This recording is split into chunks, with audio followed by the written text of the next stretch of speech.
Hi, Karelsa King, StanString.com, and in today's video I'm going to be talking about my personal advice for first year lifters.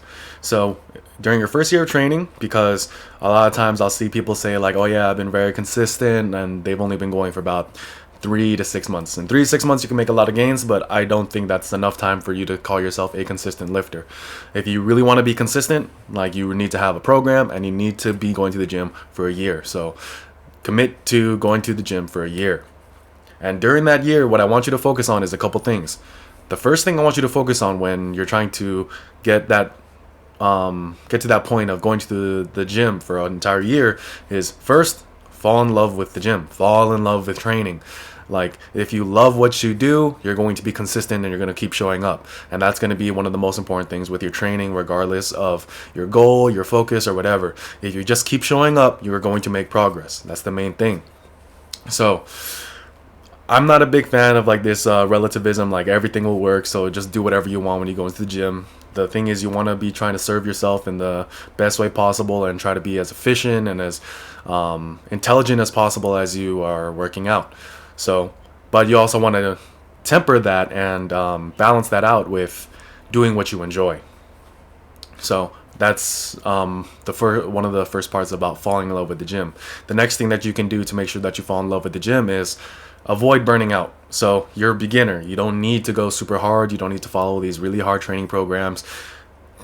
Any training program out there, like, no matter who it's written by, why they wrote it, or how effective it was for someone else, it's no indication of how effective it's going to be for you.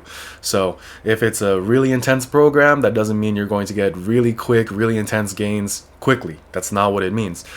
You might, if you're a freak of nature, and like the only way you're going to discover that is by going to the gym consistently and really applying yourself. But most people are not like that. And if going to the gym is something that, let's say, you've picked up in the past and you've given up on it, then it's a good idea to do something that you can manage, tolerate, and do repeatedly. Because, like I said, it's consistency. It's that showing up that's really going to make progress over time. That's the most important variable.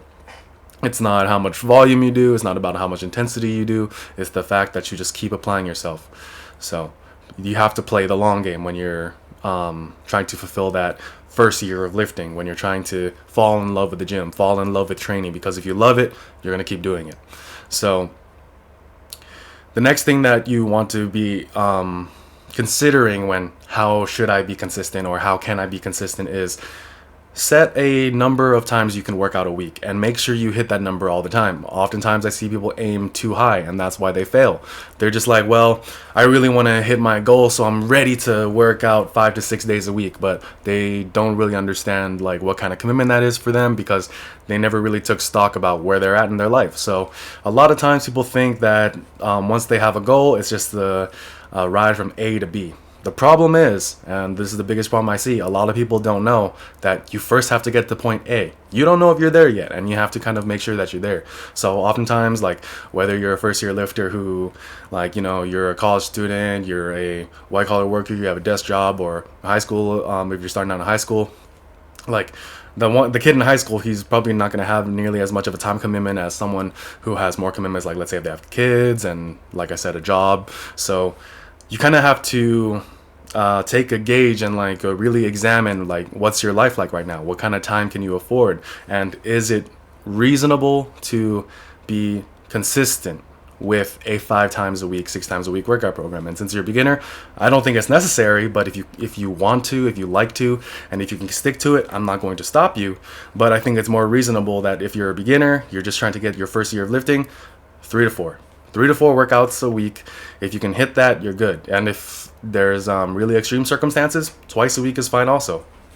But I generally recommend 3 to 4 times a week you work out and you try to hit that number consistently for an entire year. So 52 weeks. For 52 weeks, maybe take off like 1 or 2 weeks for special occasions and family events and holidays. You're consistent. Like, you're hitting for 52 weeks, 3 workouts a week. And if you want to take that a step further, what you could do to really solidify this as part of your daily routine, part of your daily schedule, is you put it in there. You make sure that every time you work out is at the same time every single day. So Me personally, at the moment, I'm really trying to start. I just recently got a dog, so I'm really trying to get into the habit of walking him at the same exact time every single day. And because in the past I would always try to work out at this specific time every single day, I kind of take that same mentality and that same process. I just choose a time and I stick to it as best as I can. Sometimes I might be a little ahead of schedule, so I'll do it, or sometimes I might be a little behind schedule, so I'll do it. But generally speaking, you want to have a window of time where you're saying, at around this time I'm going to be working out, and you stick to that too. And the next thing I want you to be focusing on within your first year lifting is try to choose the smallest variable that you can improve day to day. So like I said in my previous video, I'm not a huge fan of most novice programs that focus on progression just by increasing the amount of weight that you do on a certain lift. I'm not a huge fan of that because yes, you want to be increasing the amount of weight you lift over time, but I think a lot of the times people do it prematurely, and when weight becomes the goal of progression, you begin to sacrifice other things. You begin to sacrifice the form, the feeling, the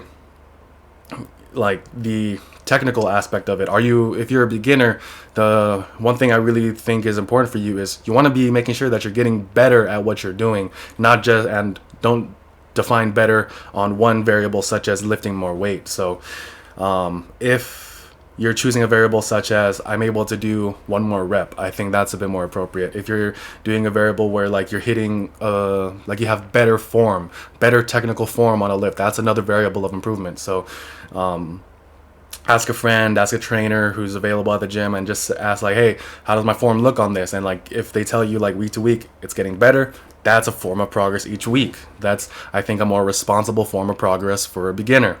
So, and then next, I've seen very commonly a lot of people say that I just can't put on weight. I've been working out for 3 to 6 months, and I came from the opposite end of the spectrum. I was a really big guy. I'm still a pretty big guy, and I had to slim down. But the clients I have and the people I've talked to who are starting on the slimmer side, the hard gainer side, they'll say like, oh, I really struggle putting on size. Is it my workouts? Is it my diet? And usually it boils down to what I brought up in the very beginning of the video: consistency. They're not working out at the same times. They're not working out on the same days. They're not eating the same number of meals per day. So a lot of people, and this was especially true before all the quarantines and lockdowns, like they lived a very social life. They would go out a lot, so their meals were all over the place. The amount of calories in them were all over the place. So it's very difficult to see a string of progress when you can't really see a string of habits. You know, you can't really see like a clear line of things strung together. It's very difficult to see any progress if you're not focusing on that. So that's why it goes back to what I was bringing up earlier. You want to make sure for an entire year you're working out the same number of times a week. You're working out at the same time. You want to be working out very similarly, and you want to be doing that, and you want to be eating at the same times. You want to be eating the same number of meals. You want to they don't have to be the same exact meal, but you should be eating around the same times a day, because at the end of it, what you'll notice is I hit the gym 3-4 times this week, and you do that week after week. I eat 3-4 meals a day, or 5 or 6, whatever is like appropriate for you, one or whatever, and you will see that because it's consistent, that's when you'll get results. Oftentimes it's just like, well, I did it for 3 months. That's not a long enough time. I did it for 6 months. You probably see some progress, but if you start slipping, like, you're gonna lose that progress real quick. So when that first year of lifting, commit to that first year of lifting. 52 weeks of the same number of meals a day and the same number of workouts a week.